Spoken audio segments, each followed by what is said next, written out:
Tonight at 10, Rishi Sunak and Liz Truss trade verbal blows as they debate head-to-head for the first time. Both come out fighting to attack each other's policies, particularly on the economy. Your proposals would mean that we get the short-term sugar rush of unfunded borrowed tax cuts, but that would be followed by the crash of higher prices and higher mortgage rates. Crashing the economy in order to pay a debt back quicker is a massive mistake. Did either candidate to be our next PM come out on top? We'll be getting reaction from tonight's debate. Also on the programme, the former First Minister of Northern Ireland and Ulster Unionist Party leader Lord Trimble has died, aged 77. The Court of Appeal rules doctors can stop providing life support to 12-year-old Archie Battersby, who's in a coma. Pope Francis apologises for decades of abuse of Indigenous children at church schools in Canada.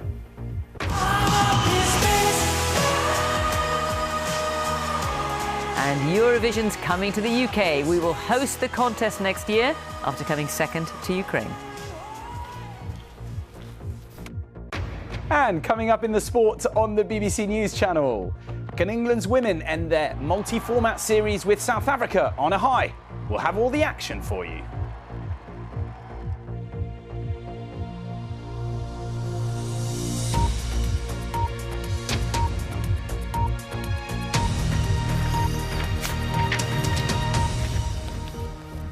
Good evening and welcome to the BBC News at 10. The two people who want to be our next Prime Minister have debated head-to-head tonight for the first time. In sometimes fractious exchanges, Rishi Sunak attacked Liz Truss's intention to cut taxes and increase borrowing as unconservative. She, in turn, said his policies would crash the economy. They were taking part in a televised debate for the BBC from Stoke-on-Trent. Our political correspondent Ben Wright was watching. They arrived looking relaxed, but this was their biggest test yet. A chance for Tory party members to judge the credibility and electability of the duo vying for number 10. A chance for the country to hear how they would lead it. In 6 weeks, either Liz Truss or Rishi Sunak will be Prime Minister. And this debate was the first time they have gone head-to-head. Some Tory MPs have called for a calmer, less toxic contest. But their first clash was on the economy and tax. The gulf in approach, plain to see. I would act immediately. I understand that people here, people around the country, are struggling with some of the worst cost of living problems that we've had for generations. It's hard to pay for fuel. It's hard to pay for food. I would reverse the increase in national insurance. But Rishi Sunak ripped into his rivals' plans for immediate tax cuts. You promised almost £40 billion of unfunded tax cuts, £40 billion more borrowing. That is the country's credit card. It's our children and grandchildren. Everyone here has kids. We're going to have to pick up the tab for that. Rishi, that is not true. There's nothing conservative about doing. It was hot-tempered and combative as they argued over how best to deal with soaring inflation and the rising cost of living. Hard-working taxpayers who do the right thing have seen their taxes rise, despite the fact that we promised in our manifesto not to do it. Hang on, Faisal. I think that is what is wrong. You just mentioned 3 countries. Do you know what mortgage rates are in the US at the moment? Do you want to use them as an example? Their mortgage rates are almost 50% higher than mortgage rates in this country because they're borrowing so much. I'm sorry, this Canada. is scaremongering. Canada actually this is Project Fear. From the former Chancellor, a promise of tax cuts in the future. But on tax cuts, I am going to deliver tax cuts, actually. We're going to deliver tax cuts for business investment, because that's how you drive growth and productivity in places like Stoke. That's what the businesses here tell me they want. But we're also going to deliver tax cuts in this Parliament for working people. In the audience, people who voted Conservative at the last election, and they wanted the candidates to level with them on what could be done for their community. Town centres are completely empty. There seems to be no investment. We seem to have a rise in antisocial behaviour there. So basically, how are they going to level up these sort of areas? What are they going to do for us? Well, I am completely committed to levelling up. It's not just a slogan for me. It is about the life I've had. I've seen what happened in Paisley, what happened in Leeds when children were let down by a combination of low expectations, poor opportunities, and poor educational standards. So that's what levelling up should mean. It should mean that no matter where you grow up, you have fantastic opportunities to fulfil your potential, but you also have enormous pride in the place that you call home. And that's what Brendan was talking about, making sure that community that you grow up in is safe for your kids to walk around in the evenings, making sure that the town centres look exciting and clean. The debate then turned to the UK's relations with the rest of the world and a clash over who would have the toughest approach towards China. Frankly, what we've heard from the Treasury is a desire for closer economic relations with China. My view is we should not repeat the mistake we made with Russia of becoming strategically dependent on Russia, and we're now facing the costs of that on energy. You said not that long ago that our relations with China were entering a golden era. Those I think that was almost a decade ago. No, I said that. It was just a few years ago. You went on a trip there and you wanted to deepen collaboration in areas like food security and technology. These are two people with very different backgrounds, and that was thrust to the foreground as the argument turned to character. I'm just saying that having been to a comprehensive school and seen the way many of my fellow children were let down by the school, and there were some brilliant teachers in the school, but there was also some pretty patchy education, and by the lack of opportunities locally, and the low expectations of what some children could achieve. That's what motivated me to go into politics. Keep comparing it to Rishi Sunak in private school. Yeah, let me, because Liz, you have brought that up. Hang on, Liz, you brought it up before as well, so let me just address it. Look, my parents were part of an immigrant family that came here. They didn't start with very much, but they worked day and night, saved and sacrificed to provide a better future for their 3 children. And I am nothing but enormously grateful for everything that they did for me. And I'm certainly not going to apologise for the fact that they worked hard and they aspire to do that for their kids. And in fact, as I said before, those values, those conservative values about hard work and aspiration and building a better future for your children, that's why I want to be Prime Minister. Remember, not a single vote has been cast yet, and this contest will remain intense and volatile through the summer. But tonight's debate will have certainly shaped the views of Tory party members who have the keys to number 10 in their hands. Ben Wright, BBC News. Well, our political editor, Chris Mason, was watching the exchanges. We can talk to him now. Chris, this has just finished. It was pretty bad-tempered at times. Do you have any sense of which, if either, came out on top? The audience have just filed out in the last couple of seconds. The candidates returned to their teams. I think the real sense here tonight, Fiona, was one of energy and tetchiness and jeopardy from the very moment this debate started. Would they, for instance, be willing to interact with each other, disagree with each other openly and publicly? You bet they were keen to do that. And why has that happened at this stage? Because this is the moment of crucial decision. We're just a week away from ballot papers heading out to Conservative Party members. The expectation is lots will vote very, very quickly. And the jeopardy here tonight was born of the reality of the gap as things stand, according to surveys and opinion polls, and both candidates acknowledge this and so do their teams, the gap between Liz Truss and Rishi Sunak, the sense that the former Chancellor has lots of catching up to do. And you saw that sense, that willingness that he wasn't willing to get into in previous debates to absolutely make direct attacks on Liz Truss, whether her economic plan would work, whether it would bump up interest rates, potentially costing people their houses if they weren't able to afford their mortgages. Liz Truss counteracting, saying that Rishi Sunak was a man of yesterday, stuck in an orthodoxy that had been proven not to work. This, in many senses, is the ultimate job interview. Campaigning to be Prime Minister in front of the scrutiny of journalists, the scrutiny of a live audience here in Stoke-on-Trent, and crucially, the scrutiny of our viewers. Because whilst, yes, only a very, very small slither of the population actually get a vote in this contest, Conservative Party members, there's a recognition on both sides that how these two are deemed to have performed, and we'll get a sense of that in opinion polls pretty soon, could shape how Conservative members decide to vote. Because they know they have the awesome responsibility of not just selecting a new party leader, but a new Prime Minister on behalf of all of us.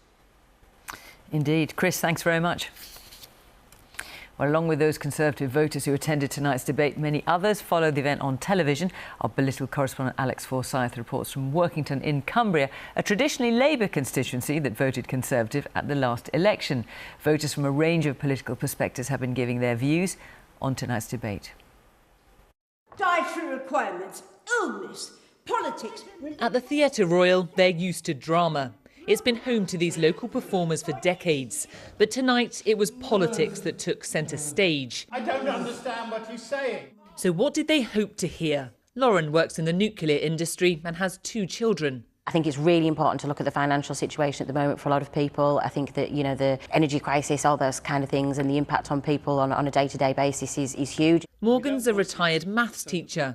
I would prefer there were a general election. I don't really like changing horses in midstream. I don't find either of them very impressive.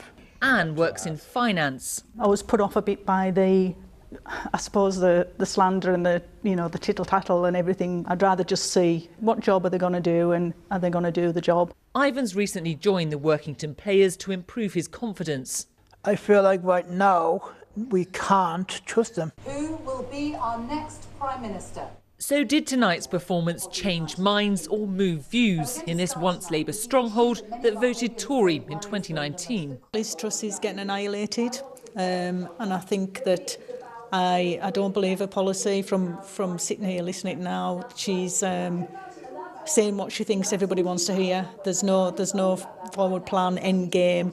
I feel as if she's getting walked all over at the moment. I mean, she is coming across as calm and controlled, and I think that, you know, that would be a really important quality. But I think by the same token, I think British people do have a tendency to warm more to people who are showing their passion and almost wearing their heart on their sleeve. And as much as, you know, British perhaps being a little bit rude in terms of the amount that he is interrupting and talking over, which is something that does irritate me, I just feel that he's certainly shown a little bit more charisma. How do you think they're coming across when it comes to trust?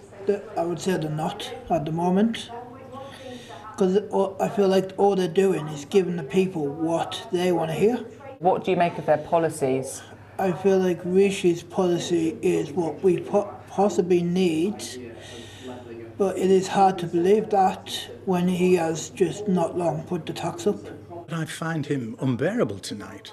I should think there are a lot of ladies up and down the country having a man loudly mansplaining to them. It will get people's backs up. It's turned me round a bit, this. I never thought of Rishi Sunak as an unpleasant person, but tonight he has seemed very unpleasant indeed. The candidates might have been pitching to their party, but it's ultimately the country they'll have to convince. No wonder some were watching closely.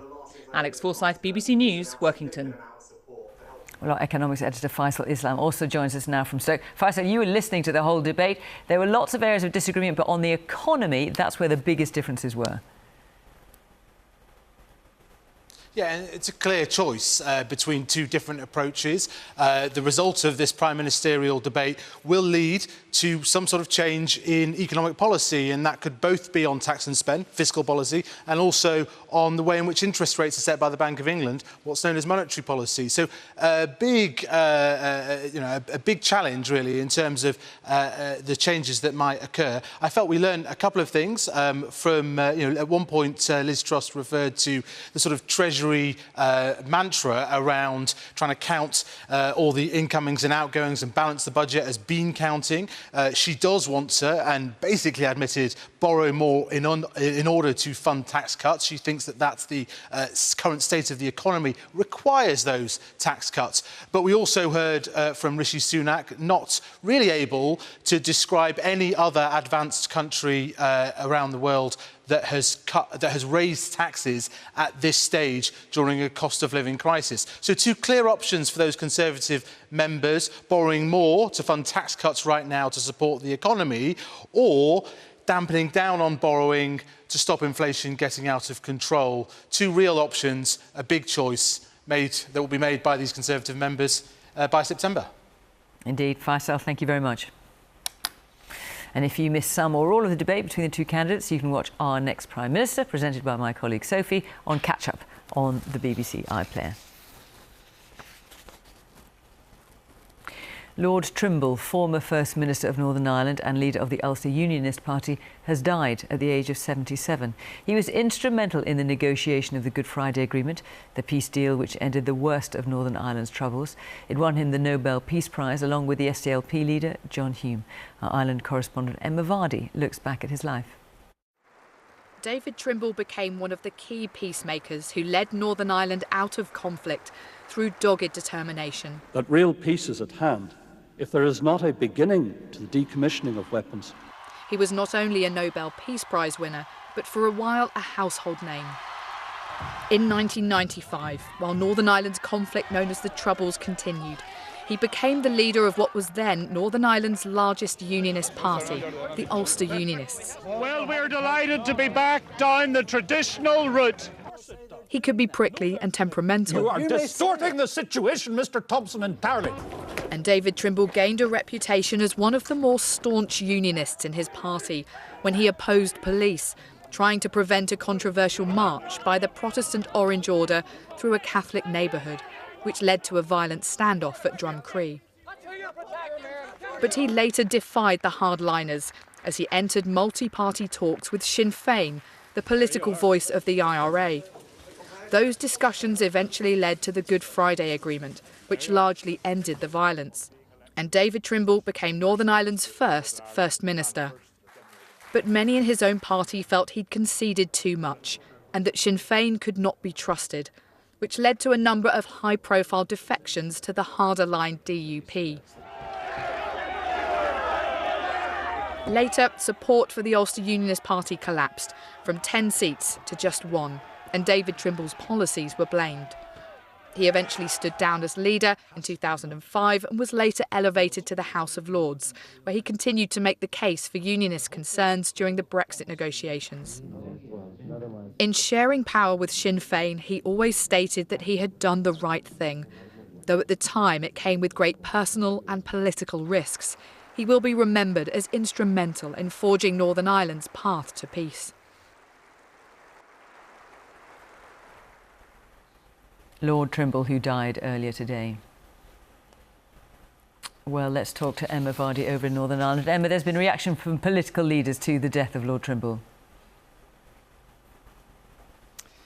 That's right. This place isn't often known for warm words across the political divide, but tonight David Trimble's political friends and opponents have paid tribute to him for his achievements in getting the Good Friday Agreement across the line. Some saying without him it may never have been possible. Now, the former British Prime Minister John Major has described how he set aside his previous opposition to the peace process, saying it was this brave change in policy that was critical to getting the Good Friday Agreement signed. And there have been tributes from Sinn Féin too, the party that would have been David Trimble's political polar opposites. Former leader of Sinn Féin, Gerry Adams, saying, "Our conversations weren't always easy, but I always believed that he was committed to the peace process." The Vice President of Michelle O'Neill paying tribute to his 25-year legacy that he leaves behind, a power-sharing government here that hasn't always functioned properly, but that has paved the way for a very different Northern Ireland that we see today.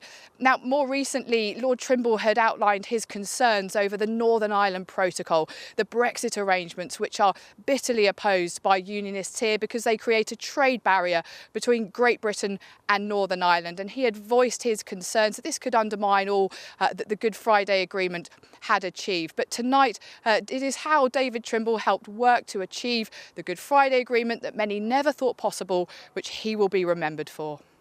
Emma Vardy at Stormont, thank you. The UN's head of human rights has condemned the military government in Myanmar after it carried out the first official death sentences in years.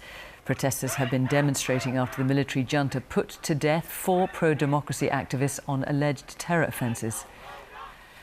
3 Court of Appeal judges have ruled that doctors can lawfully stop providing life support treatment to a 12-year-old boy who's in a coma after suffering catastrophic brain damage 3 months ago.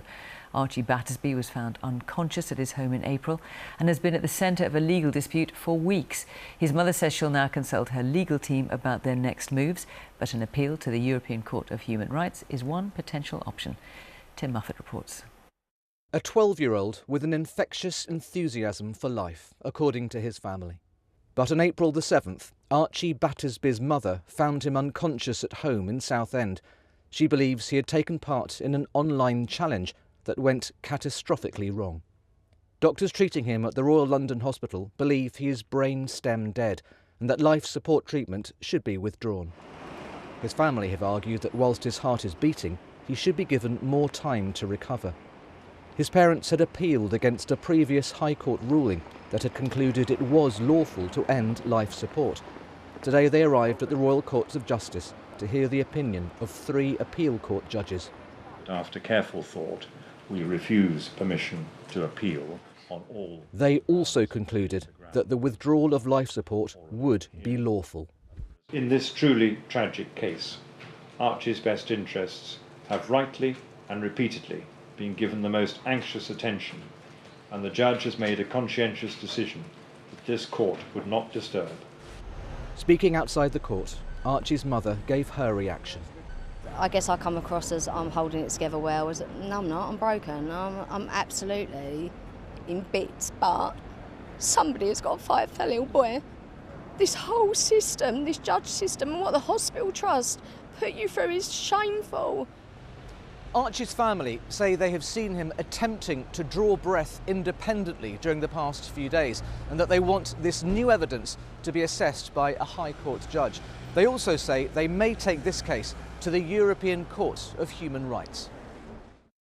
The appeal court judges today agreed to delay the withdrawal of life support for Archie by 48 hours to allow the family time to approach the European Court of Human Rights if they so wish. The latest legal twists in the desperately sad case of Archie Battersby. Tim Muffet, BBC News, at the Royal Courts of Justice.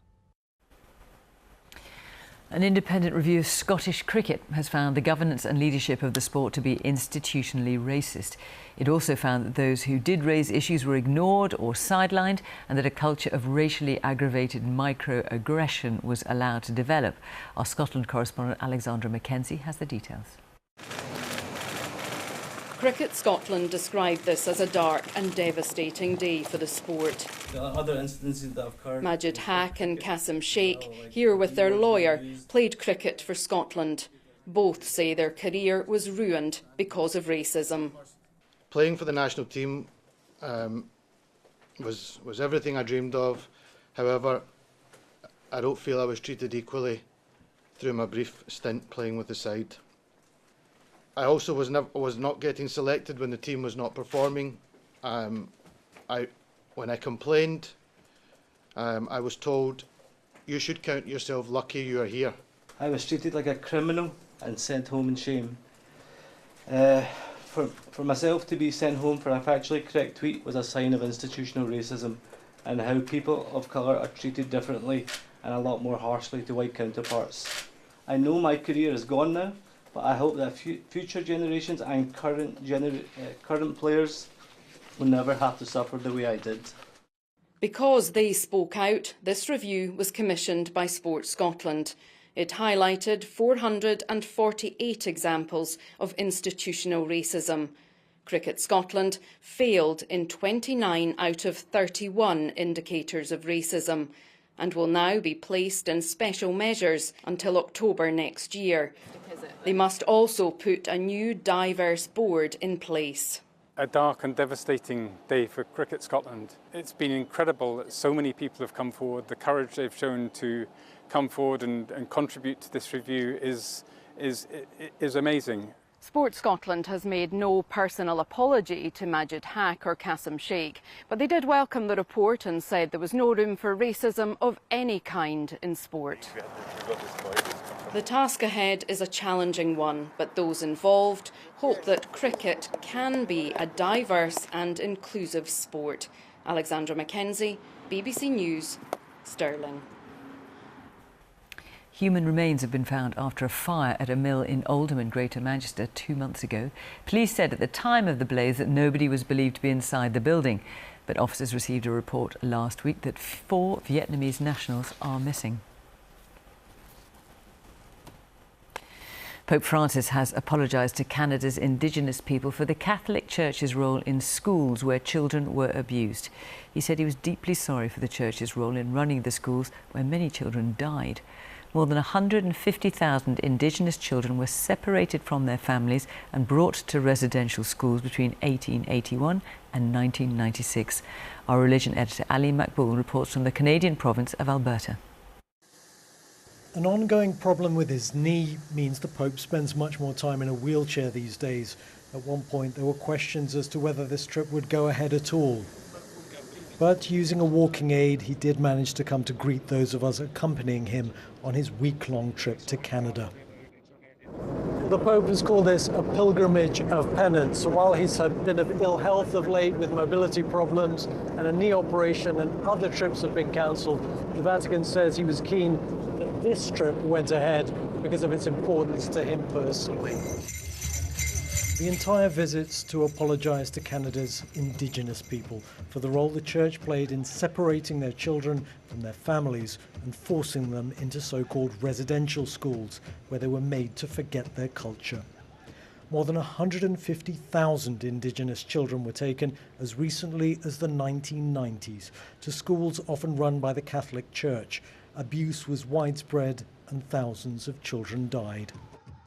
Many survivors of abuse at the schools had tussled with whether to come to see Pope Francis at all. How come it took so long? You know, our people suffered for years and still suffering because of our, where and what happened and how they're dealing with it. You know, if I look around my own community, the generations of trauma that's gone on and that's been unaddressed because of it is still there. But when it came, the Pope's apology was unequivocal. I am sorry. I ask forgiveness in particular for the ways in which many members of the Church and of religious communities cooperated, not least through their indifference, in projects of cultural destruction and forced assimilation promoted by the governments of that time, which culminated in the system of residential schools. Pope Francis visited the graves of Indigenous children who died at a Catholic school, but just in the last year, hundreds of unmarked graves of those as young as 3 have been found. Even as the Pope tries to bring healing, horrors perpetrated by the Church are still being unearthed. Alim Makboul, BBC News in Alberta, Canada. A fossil representing the earliest known animal predator has been identified by UK scientists. The 560 million-year-old specimen was found in Charnwood Forest in Leicestershire.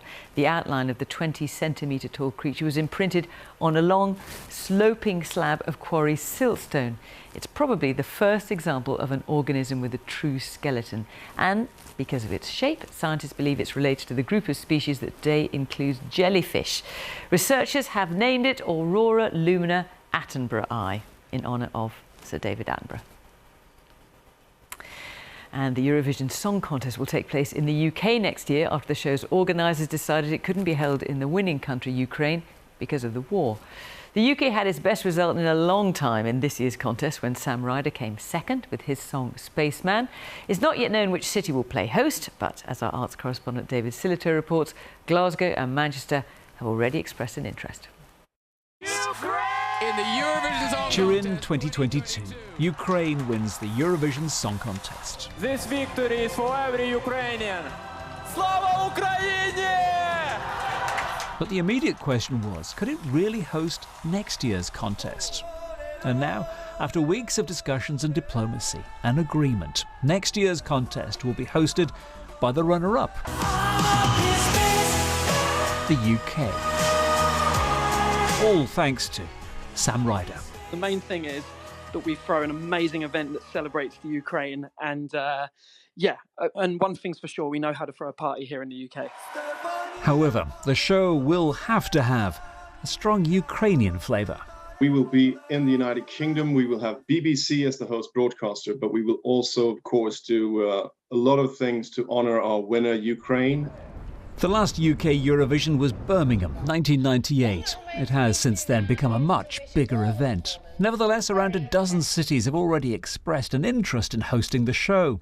Formal bids are now being invited. To succeed, a city will have to have, at the very least, an arena with a capacity for 10,000 spectators, a nearby international airport, and accommodation for at least 2,000 people. One city that thinks it's got it all is Liverpool. There are a lot of other competing cities. Why are you all going for it? I can't tell you about other cities, but look, Liverpool is a UNESCO World City of Music. Nowhere in the whole country has there been more number ones than what we've had here. and nowhere throws a party quite like us. So that's why we're going for it. The journey here has not been straightforward. Boris Johnson and Volodymyr Zelensky have even discussed the issue. The agreement reached: next year's Eurovision won't be in Ukraine, but it will be for Ukraine. David Siletto, BBC News.